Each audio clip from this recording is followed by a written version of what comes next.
আসসালামু আলাইকুম সবাইকে পরমন একাডেমির অনলাইন ক্লাস স্বাগতম। তোমরা কেমন আছো? আশা করি ভালো আছো। আজকে তোমাদের সাথে আমি আলোচনা করব হিসাব বিজ্ঞান প্রথম পত্রের অষ্টম অধ্যায়।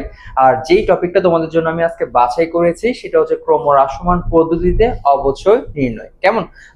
এখান থেকে তোমাদের 4 নাম্বার প্রশ্ন তোমাদের পরীক্ষাতে অবশ্যই আসবে। তো তারা যারা তোমার ক্রমহ্রাসমান পদ্ধতিতে অবচয় বের করতে পারো না, তারা যদি আজকের ভিডিওটা প্রথম থেকে শেষ পর্যন্ত দেখো, ইনশাআল্লাহ এই টপিকটা তোমাদের কাছে পানির মতো সহজ হবে। কেমন? তো আমরা ক্রমহ্রাসমান পদ্ধতিতে অবচয় বের করার আগে যে আমাদের কোন কোন বিষয়তে তোমার অবচয় নির্ণয় করতে হবে বা ক্রমহ্রাসমান পদ্ধতি কাকে বলে সেই বিষয়টা তোমাকে বুঝতে হবে। কেমন? তো আমরা যদি আলোচনা করতে যাই শুরুতে, যে লেখা আছে যে যে পদ্ধতিতে সম্পদের বর্তমান প্রস্তুত মূল্যের উপর নির্দিষ্ট হারে প্রতি বছরে হিসাব করা হয়, প্রতি বছরের অবচয় হিসাব করা হয়, তাকে ক্রমহ্রাসমান জের পদ্ধতিতে অবচয় বলা হয়। কেমন? তো এখন তোমাদেরকে এই টপিকটা নিয়ে একটু আলোচনা করার আগে তোমাদেরকে আগে অবচয় বিষয়টা তোমাকে বুঝতে হবে।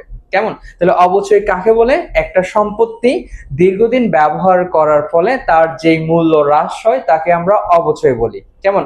আর এই অবচয়ের পরিমাণটা প্রত্যেক বছরে যদি অল্প অল্প করে কমতে থাকে তখন সেটাকে আমরা বলি ক্রমহ্রাসমান পদ্ধতিতে অবচয়। আমরা বেসিক্যালি তোমার ইন্টারমিডিয়েটে তোমার দুই রকমের অবচয় বের করা হয়। একটা হচ্ছে সরল রৈখিক পদ্ধতিতে অবচয়, আর একটা হচ্ছে ক্রমহ্রাসমান পদ্ধতিতে অবচয়। সরল রৈখিক পদ্ধতির অবচয় চেনার উপায় হচ্ছে প্রত্যেক বছরের অবচয়ের পরিমাণ থাকবে সেম, আর ক্রমহ্রাসমানের ক্ষেত্রে প্রত্যেক বছরের অবচয়ের পরিমাণ আগের বছরের তুলনায় কম হবে। কেমন? আর এই অবচয়টা ধার্য করতে হয় তোমার প্রস্তুত মূল্যের উপর। এখন তোমাদের প্রশ্ন আসতে পারে, স্যার প্রস্তুত মূল্য কাকে বলে? যে একটা সম্পত্তির মোট ক্রয় মূল্য থেকে পুঞ্জীবিত অবচয়কে বাদ দিলে যা পাওয়া যায় তাকে বলা হয় প্রস্তুত মূল্য। যেমন তোমাদেরকে একটা এক্সাম্পল দিতে পারি, ধরো একটা সম্পত্তির মূল্য হচ্ছে 100 টাকা। একটা সম্পত্তির মূল্য হচ্ছে 100 টাকা, আর এর পুঞ্জীবিত অবচয় হচ্ছে তোমার 20 টাকা। কেমন? তাহলে আমাদের মোট সম্পত্তির ক্রয় মূল্য থেকে পুঞ্জীবিত অবচয়কে যদি বাদ দিই তাহলে আমাদের যেই টাকাটা আমরা পাবো তার নাম হচ্ছে তোমার প্রস্তুত মূল্য অথবা বই মূল্য।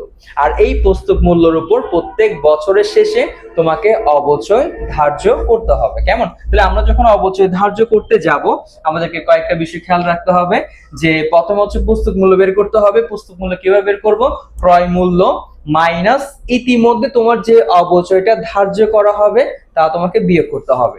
2 নম্বর বিষয় হচ্ছে যে আমাদের এই পদ্ধতিতে যখন তুমি অবচয় বের করবা, ক্রমহ্রাসমান পদ্ধতিতে যখন তুমি অবচয় নির্ণয় করবা, সেখানে প্রত্যেক বছরে তোমার ধীরে ধীরে অবচয়ের পরিমাণটা কমে আসবে, ধীরে ধীরে অবচয়ের মানটা কমে আসবে। এক্সাম্পল হিসাবে যেমন ধরো তোমার প্রথম বছরের অবচয় হলো 8 টাকা, প্রথম বছরে অবচয় হলো 8 টাকা, দ্বিতীয় বছরের অবচয় হবে 6 টাকা, তৃতীয় বছরের হবে 4 টাকা এবং চতুর্থ বছর হচ্ছে 2 টাকা। তাহলে দেখো তোমার এখানে যে পরিমাণের অবচয় হচ্ছে সেটা কিন্তু সব বছরে একই রকম হচ্ছে না, প্রত্যেক বছরের অবচয়ের পরিমাণ কি আস্তে আস্তে কমে আসতেছে। আর যখন তোমার অবচয়ের পরিমাণ প্রত্যেক বছরে আস্তে আস্তে কমে আসবে তখন সেটাকে বলা যায় ক্রমহ্রাসমান পদ্ধতিতে অবচয় নির্ণয়। কেমন? তাহলে আমাদের এখানে তাহলে বিষয়টা হচ্ছে যে আমাদের ধীরে ধীরে কি হবে? অবচয়টা কমে যাবে।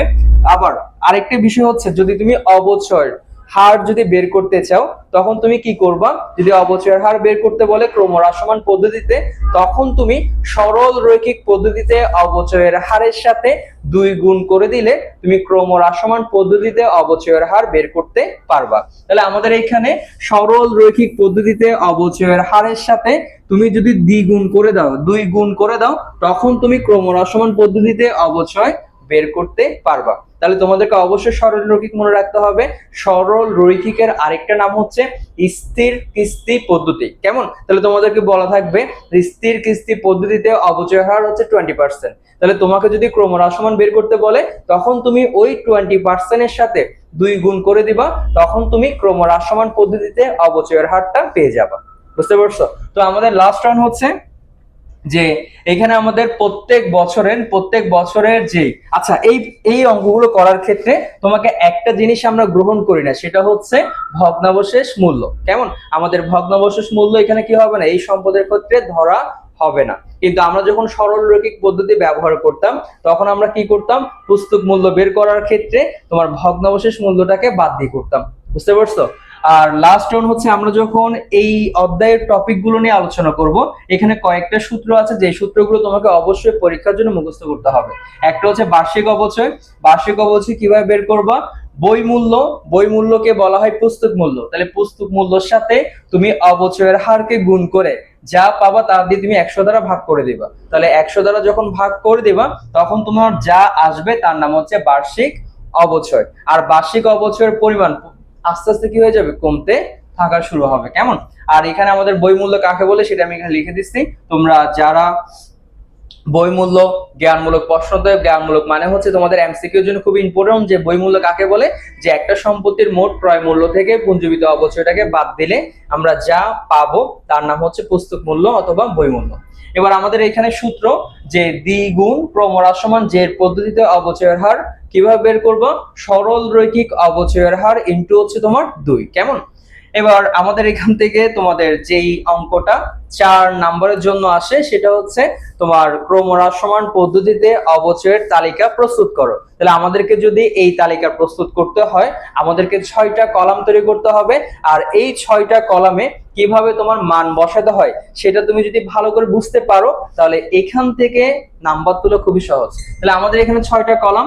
প্রথম কলাম হচ্ছে বছর, যে আমাদেরকে যদি বলা হয় 3 বছরের জন্য তোমার অবচয়ের তালিকা প্রস্তুত করো, তাহলে আমাদের এখানে হবে প্রথম বছর, দ্বিতীয় বছর এবং হচ্ছে তৃতীয় বছর। তারপর আমাদের বছর শুরুতে অবচয় মূল্য, বছর শুরুতে অবচয় যোগ্য মূল্য, যে তোমার বছর শুরুতে তুমি যে সম্পত্তির উপর অবচয় ধার্য করবা সেই সম্পত্তির মূল্যটা এখানে লিখে ফেলতে হবে। কেমন? তারপর এখানে হচ্ছে অবচয়ের হার। তোমাকে অবচয়ের হার আমরা কিভাবে বের করব, যে অবচয়ের হার ইজ ইকুয়াল টু, যদি সরল রৈখিকের মান যদি দেওয়া থাকে তার সাথে 2 গুণ করলে তুমি অবচয়ের হারটা পেয়ে যাবা। আর এই ছাড়া তোমরা এই সূত্রের মাধ্যমে অবচয়ের হার is equal to 1 minus root over ভগ্নাবশেষ মূল্য ডিভাইডেড বাই ক্রয় মূল্য ইনটু হচ্ছে 100। আর এখানে n হচ্ছে যত বছর তুমি ব্যবহার করবা তত বছর এখানে বসাবা। তাহলে আমরা এই ম্যাথমেটিক্যাল প্রসেসিং এর মাধ্যমে তুমি অবচয়ের হারটা বের করতে পারবা। এবার হচ্ছে আমাদের বার্ষিক অবচয়, যে বছর শেষে যে পরিমাণ তোমার অবচয় ধার্য করা হয় সেটা হচ্ছে আমাদের বার্ষিক অবচয়ের কলামে বসাতে হবে। এবার হচ্ছে পুঞ্জীবিত অবচয়। প্রথম বছরের যে আমাদের বার্ষিক অবচয় হবে সেটা প্রথম বছরের পুঞ্জীবিত অবচয় তুমি বসাই দিবা, কিন্তু পরের বছরের ক্ষেত্রে যে আগের বছরের পুঞ্জীবিত অবচয় বর্তমান বছরের বার্ষিক অবচয়ের সাথে যোগ করে দেন পরের বছরে কি করবা, পুঞ্জীবিত অবচয়ের কলামে বসাতে হয়। এবার লাস্ট হচ্ছে কি বছর শেষে কি বলতো, পুস্তক মূল্য। আর বছর শেষে পুস্তক মূল্যটা কিভাবে বের করব, যে আমাদের বছর শুরুতে অবচয়যোগ্য মূল্য থেকে পুঞ্জীবিত অবচয়টাকে বাদ দিলে তুমি পেয়ে যাবা কি বলতো, বছর শেষে পুস্তক মূল্য। কেমন? তাহলে আমরা যদি এভাবে করে আমাদের অঙ্কগুলো সমাধান করা সম্ভব। আমাদের এখানে এই লেকচার শিটের সবগুলো কলমের বিস্তারিত ব্যাখ্যা দেওয়া আছে, যে পরবর্তীতে তোমরা যে কোনো সময় যদি আমাদের লেকচার শিটগুলো প্র্যাকটিস করো বা আমাদের ভিডিওগুলো দেখো তখন তোমাদের ক্ষেত্রে এটা খুবই ইজি হয়ে যাবে। কেমন? সো আমাদের বলতে গেলে সরলরৈখিক অবচয়ের তালিকা যদি প্রস্তুত করতে হয় স্যার, তোমরা এই বিষয়গুলো ভালোভাবে শিখে যাবা। কেমন? সো তোমাদের আমরা ইনশাআল্লাহ নেক্সট ক্লাসগুলোতে বোর্ড পরীক্ষাতে প্রশ্নগুলো কিভাবে আসে সেই বিষয়গুলো আলোচনা করব। আর তোমরা যারা এইচএসসি 26 এবং 27 ব্যাচের অ্যাকাউন্টিং সাবজেক্টটি পড়তে যাচ্ছ অফলাইনে, আমাদের পরমাণু একাডেমিতে কিছু সংখ্যক সিট খালি আছে, তোমরা চাইলে আমার সাথে যোগাযোগ করতে পারো। সবাই ভালো থাকবা, সুস্থ থাকবা। আসসালামু আলাইকুম।